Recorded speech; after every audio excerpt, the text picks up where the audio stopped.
क्या आप भी सोचती हैं कि घर साफ करने में ज़्यादा वक्त नहीं लगेगा? आप सफाई शुरू करती हैं लेकिन फिर एक ख्याल आता है, सब कुछ दोबारा बिखर ही जाना है तो इतनी मेहनत क्यों करूं?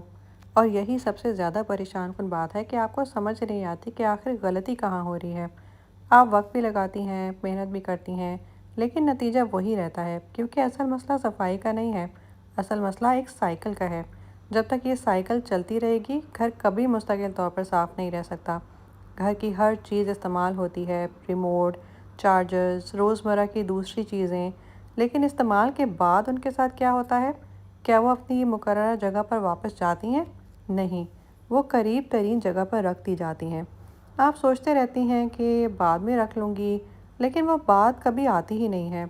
और यही वो लम्हा होता है जहाँ से ये साइकिल स्टार्ट होती है। लिविंग रूम में टेबल, बेडरूम में बेड और किचन में काउंटर, ये वो जगह हैं जहाँ ये चीज़ें आकर स्टॉप हो जाती हैं। पहले एक चीज़, उसके बाद दूसरी, फिर तीसरी, फिर चौथी, और आहिस्ता आहिस्ता ये जगहें भरने लग जाती हैं। आपको लगता है कि सब कुछ सही चल रहा है, लेकिन यही प्रोसेस बार बार रिपीट होता जाता है। घर एकदम से बिखरा हुआ नहीं लगता, बल्कि थोड़ा थोड़ा सामान जमा होता रहता है और आखिरकार पूरा घर बेतरतीबी का शिकार हो जाता है। असल मसला ये है कि घर में कोई ऐसा सिस्टम मौजूद नहीं होता जो इस्तेमाल हुई हुई चीज़ों को वापस इनकी जगह पर पहुंचा सके। आप चीज़ें इस्तेमाल तो कर लेती हैं, लेकिन इस्तेमाल के बाद इनको कहाँ रखना है ये क्लियर नहीं होता। नतीजा ये है कि चीज़ें वहीं पड़ी रह जाती हैं या एक जगह से दूसरी जगह मुंतकिल हो जाती हैं। आप दोबारा सफाई करती हैं और कुछ वक्त के लिए घर साफ़ महसूस होता है। आप सोचती हैं इस पर सब ठीक रहेगा, लेकिन असल में आप घर को मुस्तकिल तौर पर साफ़ नहीं कर रही होती, बल्कि सिर्फ इस साइकिल को कुछ देर के लिए रोक रही होती हैं।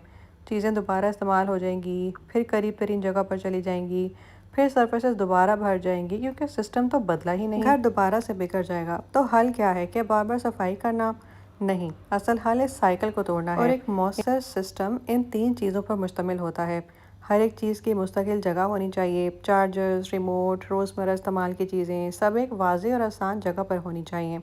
अगर जगह तक पहुंचना मुश्किल होगा तो चीज़ें कभी वापस नहीं जाएंगी, क्योंकि उनको वापस रखना बहुत मुश्किल लगता है। अपने घर के सिस्टम को आसान बनाएं। किसी चीज़ को वापस रखने के लिए झुकना पड़े, दरवाज़ा खोलना पड़े या कई कदम चलना पड़े तो ज़्यादा इम्कान यही है कि वो चीज़ अपनी जगह पर वापस नहीं पहुंचेगी। सिस्टम इतना आसान बनाएं कि आप बगैर सोचे समझे चीज़ें वापस रख दें। आप करीब तरीन आसान जगहों को ख़त्म नहीं कर सकती, लेकिन इनको बेहतर अंदाज में डिज़ाइन ज़रूर कर सकती हैं। जैसे लिविंग रूम की मेज़ पर एक खूबसूरत ट्रे या ऑर्गेनाइज़र रख दें, बेडरूम में साइड बास्केट्स रख दें, एंट्रेंस के दरवाजे के पास कोई कंसोल एरिया बना दें ताकि चीज़ें बेतरतीबी से फैलने के बजाय मुनज़्ज़म नज़र आएँ। और एक और अहम बात, आपको सिर्फ स्टोरेज नहीं बनानी बल्कि विजुअल स्पेस भी पैदा करनी है। सादा असूल ये है कि सरफेसेस पर सिर्फ 2 या 3 मुंतखब और ज़रूरी अशिया रखी जाएं। बेहतरीन सिस्टम भी तभी काम करते हैं जब आपकी आदतें अच्छी हों। इस्तेमाल के बाद चीज़ को वापस रख देना सिर्फ 5 सेकंड लेता है, लेकिन ये पूरा साइकिल तोड़ देता है। जब सिस्टम वाज़ेह और आसान होगा तो घर खुद ब खुद साफ महसूस होगा, और जब सिस्टम दुरुस्त ना हो तो आपके घर को सिर्फ वक्ती तौर पर ही साफ़ कर सकती हैं। मुस्तकिल तौर पर आपका घर कभी साफ़ नहीं रहेगा। घर को साफ रखना इतना मुश्किल नहीं है जितना हम समझते हैं।